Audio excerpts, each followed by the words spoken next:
very much. Maybe first is to tell you where I'm coming from actually, and how I ended up with this topic. So I'm a postdoc at the law school of Bern University, and I'm embedded in a project called On the Move, which starts from the hypothesis that there is a shift in migration patterns, namely that we don't see permanent migration anymore, or at least not in the same way. So if you think of the 19th century when the Irish and Germans moved to the United States, they went there to stay there forever. But there's the hypothesis is that there's a big shift in those migration patterns, and that what we see now is mobility. So people hopping around countries for either to study or to get jobs or to provide services, etc. And so we're analyzing this phenomenon from different sides. So it's a very interdisciplinary project. I'm basically providing with the economic analysis of law. And the important question is how is the legal regime affected by those changes in patterns, and how does it reflect how is it reflected in the legal system, if it is reflected at all actually. And I'm looking at a very specific aspect of this, which is free trade agreements, because they provide a way, and I'll come to this again a lot, they provide an additional layer of structuring labor migration legally, right? So first, what's the starting point? Now, free trade agreements have been around for a long time by now. They started with the liberalization of the trade in goods, but of course with changes in economies, right? There is now the liberalization of services, which is the logical next step to do. And this takes place at different levels, right? So we have the WTO with its General Agreement on Trade and Services, which is one framework for providing a legal framework for how services across borders are traded. And the GATS distinguishes between four kinds of how services are provided across borders. So one way is both parties stay where they are, and only the service moves. So it's if let's say I call a lawyer in a different country to get some legal advice in another country, then nobody actually moved, but the service was provided nevertheless across the border. You can also have that the consumer moves across borders, so that's tourism, for example, right? We can also have that the company moves, so that's when companies open subsidiaries in other countries. But this doesn't mean that people move, because those subsidiaries then will hire locals, so only the service that the company provides has kind of moved, but not individuals. And then the fourth mode, it's actually called mode 4, is when service providers move from one country to another in order to provide their services. And this is conceptually actually quite tricky, because it's clear in the law, but if we think about it, what is actually the difference between a migrant who moves for employment and somebody who just provides a service across borders? And let me give you an example. Think of somebody, not to reproduce cliches, but let's take a Mexican who helps during the harvest in the United States. Is that a guest worker who comes as a farm help, or is that a service provider who provides his service of helping with the harvest? And now the law sort of answers these questions, but economically that's not so clear actually. Now in addition to that, there are other agreements with different functions that also adds to the liberalization of services. And we have the free trade agreements, of course, and with the more recent free trade agreements, they focus much more on trade and services, of course, than the very first generation free trade agreements. And there are bilateral migration agreements. Now they both include now, that's a very recent trend, they both include provisions on migration of individuals. Because of course free trade agreements also have to address this question of how can people provide services across borders by moving themselves. But they're nevertheless very different in what they actually address. So free trade agreements and the mobility clauses in those agreements tend to have a very high skill bias. They're meant for, let's say, architects who go from one country to another to visit the site and then talk to the people and then draft their plans and do whatever architects do. And so this is a high skill bias, but what's interesting is that it's actually a corrective vis-a-vis national immigration laws. Because national immigration laws are also, they also have a high skill bias. So if you think, let's say if we want to move to the United States, we can do so very easily if we have a job at a university. Then we don't have to care about getting a green card, we get it basically automatically. That's because we're considered highly skilled. Already if we wanted to work in the private sector, that would be much more difficult. But, so here free trade agreements, even though they have this high skill bias, they correct national immigration laws. And that what's interesting is also that they link questions of migration to questions of trade. And so we'll come to that again. We have in those negotiations then on free trade agreements linkages between questions of migration and other issues. Now bilateral migration agreements, they're much broader in how they address migration. So they also include, take an example, of those agreements. Well, there have been all those old guest worker agreements, right, in the 60s, if you think Germany, Austria, Switzerland, they had agreements with Spain, Italy, Turkey, etc. But there are also more so-called second generation agreements. Think of France with Tunisia, some Northern African countries, Mediterranean region. They encompass quite a broader set of issues that they address, including, for instance, the return of people. So if the residence permit has been revoked, or questions of border security, all those things are linked in bilateral migration agreements, but they're independent then of trade questions. And bilateral migration agreements tend to be for, if the free trade agreements are correctives for high-skilled migration, then migration agreements would be rather corrective for low-skilled migration, since national policy is very hostile against low-skilled migration. And of course, the question is now, what is actually the optimal way of dealing with migration and all this? So to repeat a bit, we now have a multi-layered framework of where migration is dealt with.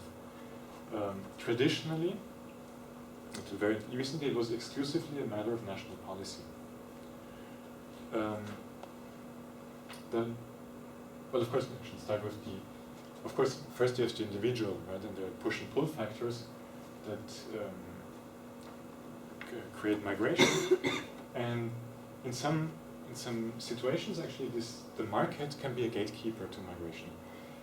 If we look at the agreement between the European Union and Switzerland, for example, so this affected me recently, the story is there's in principle free movement of people, but the only condition is that you need to have a work contract. So de facto it means that the employers, they're the ones deciding who can enter the country and who cannot. Of course, the national policy gives the framework for that, and actually it's a bilateral agreement that gives the framework for that, but de facto it's the employers. Or the market if you want to come as a self-employed person. Now then we have international agreements, but there is no international regime on migration. There is there's of course some international law on migration. So if we think about the Convention on Refugees, so the right to asylum, there are also of course the human rights conventions, but they rather address not the right to immigrate, but the right to emigrate. So they give you, for instance, the right to leave a country. It seems obvious, but it's actually not so obvious even nowadays.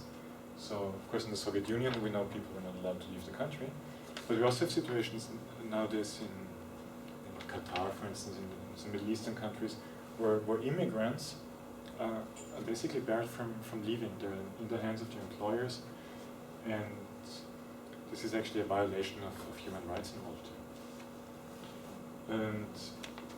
And this is of course very weak law. Now we have an additional layer, which is those bilateral agreements that now also include questions of migration, and where it's probably safe to argue that they are much stronger in their enforcement.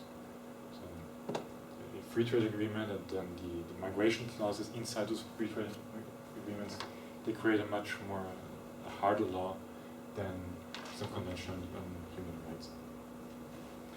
And inside those bilateral agreements, it can also be said that free trade agreements are stronger law than bilateral migration agreements. So, again, to look at the economics in this, and of course I'll not get into the details here, this is all very surprising that we do not see more law that ensures the free migration of free movement of people. So in economics, usually in the mainstream economics, we sort of assume trade is always beneficial, right? I know it's of course a debate, but that's the general gist of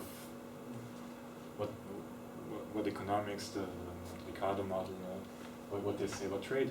And then the question is, what about migration and all this? What about migration of labor? Why do we only apply those theories to capital but not to labor?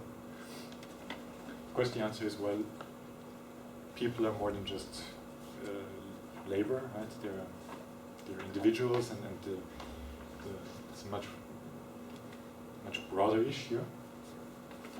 And this can also then be seen from a more interjurisdictional competition point of view.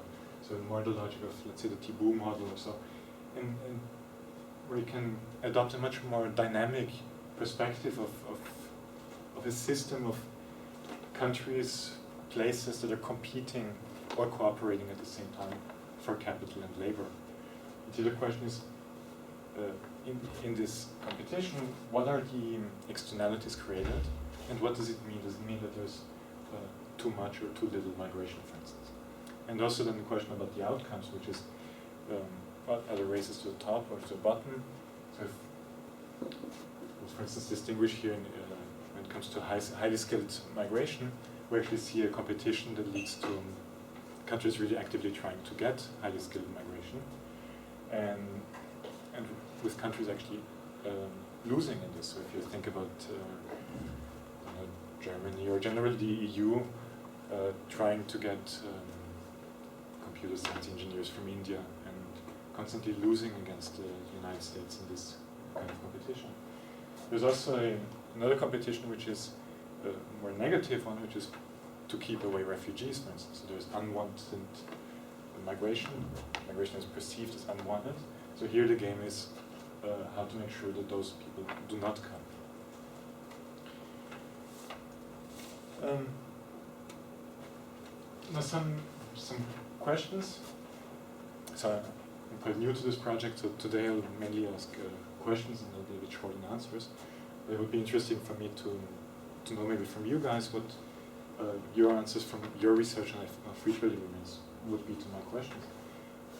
Then apply to migration clauses in them. So one observation is, so that's coming from migration studies, there's this hypothesis that there's a convergence among national migration policies. They're becoming closer to each other. And that's, for instance, a question for me is, do we also see the same convergence in bilateral agreements, free trade agreements, for instance? Do they become more similar to each other? Are the mobility clauses in them becoming more and more similar or not?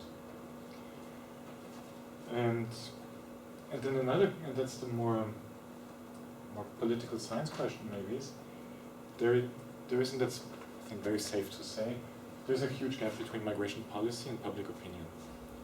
In general, overgeneralizing here, if you ask a person on the street, do you think there's too much immigration or too little, the answer will usually be there's too much immigration. So why is it that migration policy is more expensive with regard to migration, more liberal, than public opinion would suggest? I mean, after all, we're in democracies. How come, I'm not making a value judgment here, of course, but how come that this public opinion is not reflected in the migration policy of countries? And this might have to do with how interest groups interact and how elites work in shaping policy. And of course, then the question for me is, how do free trade agreements relate to public opinion? And this may be again, it sounds judgmental, but I mean it without any value judgment. Are free trade agreements with migration clauses, are they maybe a sort of way of how to cheat the public? In the sense that it might be easier to sort of sneak in migration clauses into free trade agreements to circumvent the hostile public opinion. And this leads me to the next questions, which is, how do interest groups interact in all this scheme? Right, so we know that there's lobbying for and against immigration, of course. Lobbying for immigration actually seems to be more successful than lobbying against immigration. That's why we have this gap between between migration policy, migration laws, and public opinions. And what I wonder now is, might it be that lobbying for mobility clauses to be included in free trade agreements is somehow cheaper? In the sense, you have businesses who are lobbying anyway for free trade agreements. Maybe there's a sort of synergy effect that they can at the same time also address questions of migration while they're lobbying for free trade agreements. And of course, the other question is, why is there actually not more lobbying? I think politically it's a very surprising question for me. If we think about it, migration law means that the government centrally plans how much labor supply is available to businesses in the country. Why do large firms who would be in a situation to lobby, why do they allow this? Think of it, for example, in Switzerland last February there was a big referendum on restricting immigration from the European Union. So the referendum against this bilateral agreement with the EU to allow people like me to move to Switzerland. Large corporations who obviously benefit from migration, they were very quiet in this debate. And I find this interesting.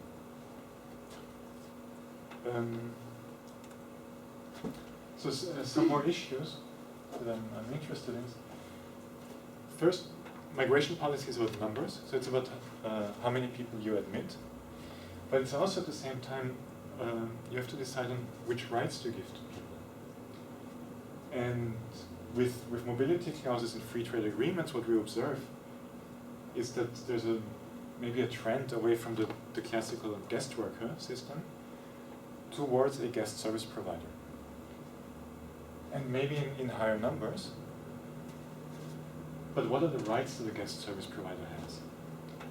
If I can enter a country as a service provider through a free trade agreement, I'm barred from all things like welfare, like childcare for children, childcare, like education, etc. Because I'm completely out of the system. And maybe this trade-off here comes into play. And so we have to be careful also when we think about freedom of movement. It does not actually mean freedom of settlement. So what free trade agreements and this migration system that they create, what they do is that they maybe give more freedom of movement, but less freedom of settlement. The other thing is then, how do institutions at the national level come into play here? And And that's also important with regard to this lobbying question, which is the people putting migration clauses in free trade agreements are not the same as the ones making national migration law. So if you just look at the very basic competences for making these kinds of law, a free trade agreement is negotiated by the executive branch of government. And it has to be approved by parliament, by whoever has the competence to approve on those matters. And that this can be very different than how domestic policy is made. Take the example of the United States. So who votes on national migration laws? It's Congress, of course, both houses of Congress, the House of Representatives and the Senate. But this is not the same institution that votes on free trade agreements. Why? Because free trade agreements are the foreign policy, and foreign policy is a matter for the Senate, not the House of Representatives. Unless it affects the federal budget. But if you make a free trade agreement that allows more people to enter the country, there is no direct effect on the federal budget. So those how those institutions are shaped and how decisions are made can have a big effect on the outcome. And it also means that lobbying, that political pressure has to be organized differently. If you want to lobby for a different national migration law, you have to lobby rather the legislator. But when it comes to free trade agreements, you might want to rather lobby the executive branch. And that might shape the story quite a bit.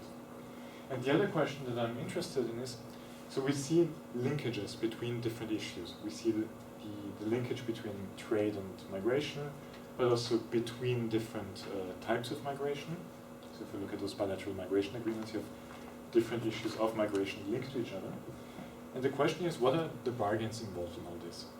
And maybe it's a relatively safe statement to make, that maybe when, let's say, developed countries negotiate free trade agreements, they're willing to include migration clauses if in exchange they get something from the developing country, which tends to be the country of origin of migrants, right? The sending country. So you, the developed country, might negotiate better access to the market of the sending country in exchange for those mobility clauses. So to conclude, mainly ask questions today, but let's conclude nevertheless. What we can say is that free trade agreements create an additional layer for migration laws. They're somewhere in between national and international law.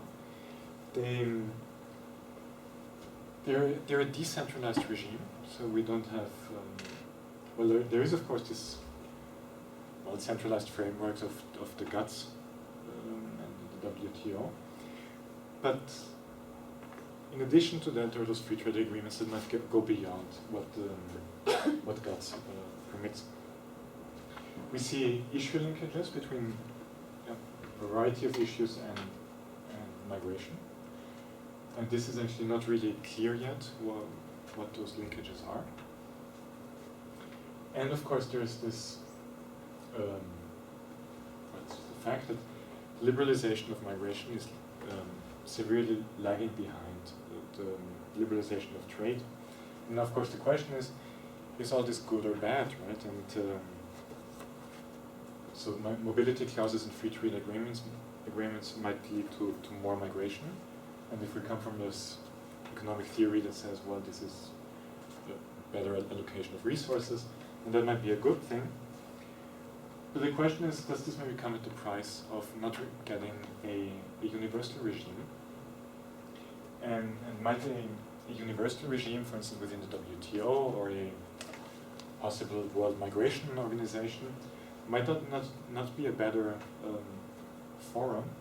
Because it's also about the question, where can you have those linkages in the optimal way?